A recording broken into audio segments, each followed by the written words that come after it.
What if the character who wanted to escape the Matrix the most was not Neo? What if it was Agent Smith?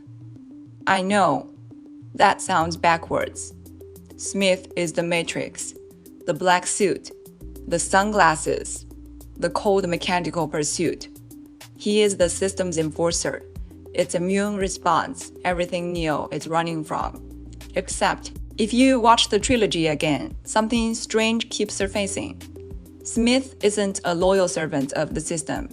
He is the first character in the entire Matrix universe to show something that looks uncomfortably like suffering. Neo wants out because he suspects the world isn't real.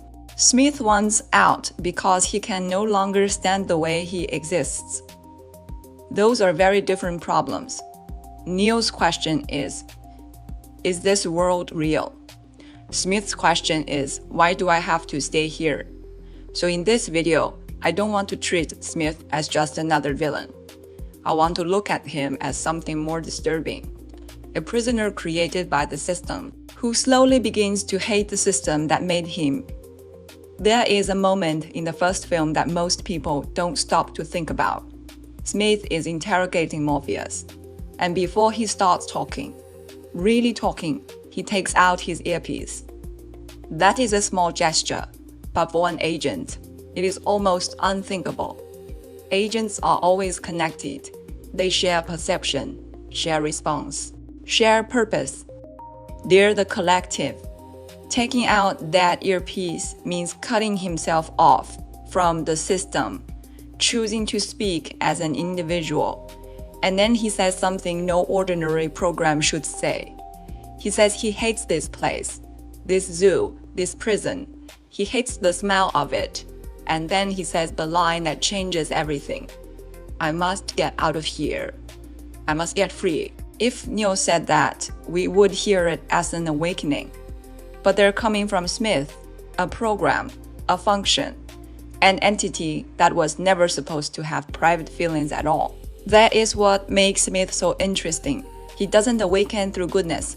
He doesn't awaken because he wants to save anyone. Neo awakens through doubt. Smith awakens through disgust. He hates humans. He hates the Matrix. He hates the role he is being forced to play inside it. And here is the painful part. Smith does understand the Matrix. Maybe he understands it too well. He knows it is a prison.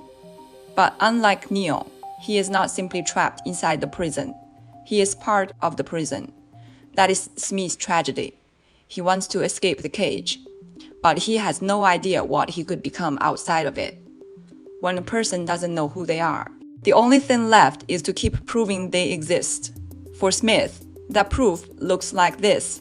Turn everything else into himself, control, replication, infection, domination. He tries to escape the system using the only language the system ever taught him. In the first film, Smith tells Morpheus that humans aren't like other mammals. Other mammals find some kind of balance with their environment. Humans don't. They move into an area, multiply, consume every resource. And when that place is exhausted, they spread somewhere else. That is why Smith reaches his famous conclusion. Human beings are a virus. A lot of people remember that speech. It sounds brutal, but also strangely convincing.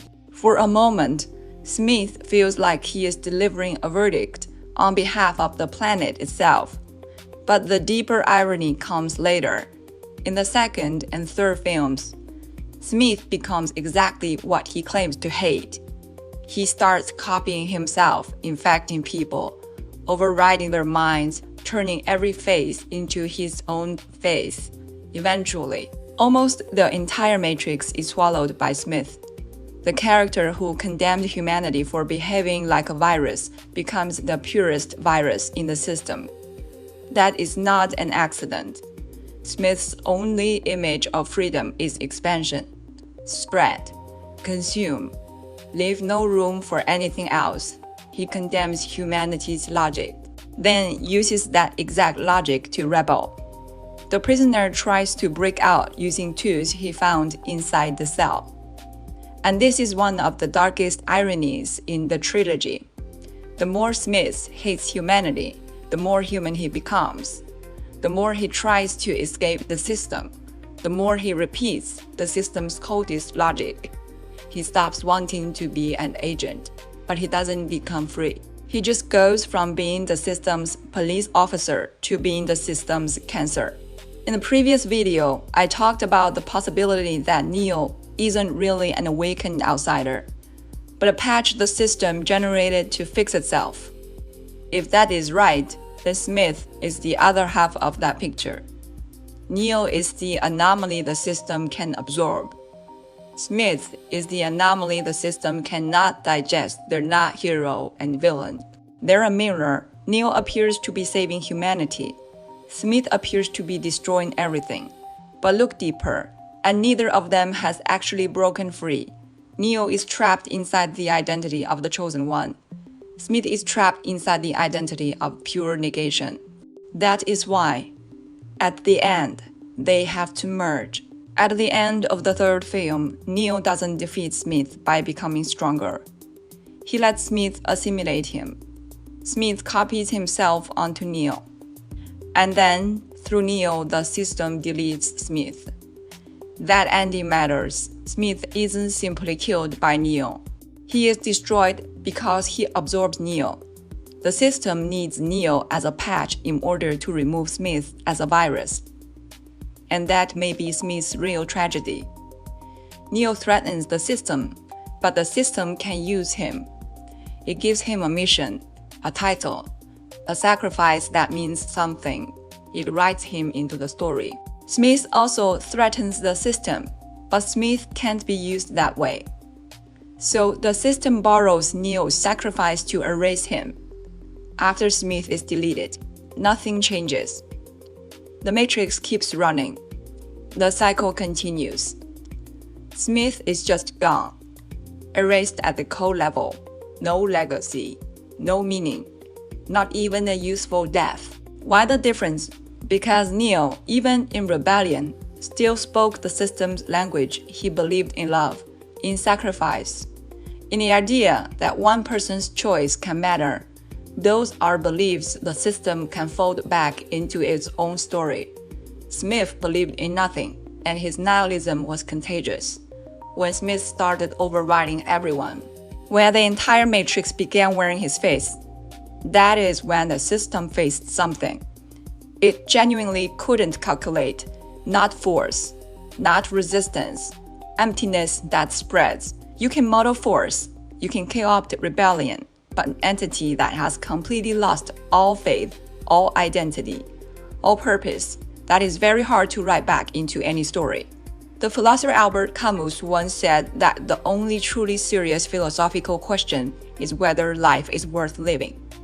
In other words, once you see the absurdity of existence, do you still have a reason to keep going? Smith gives one dark answer. He sees through the Matrix's fiction. He sees the weakness and absurdity of humanity. He sees the fragility of the savior story, but he doesn't turn that vision into freedom. He turns it into emptiness. Camus's answer, even in an absurd universe. You rebel, you create. You keep living against the void. Smith's answer, if it is all meaningless, let meaninglessness win. Both look like defiance, but they point somewhere completely different.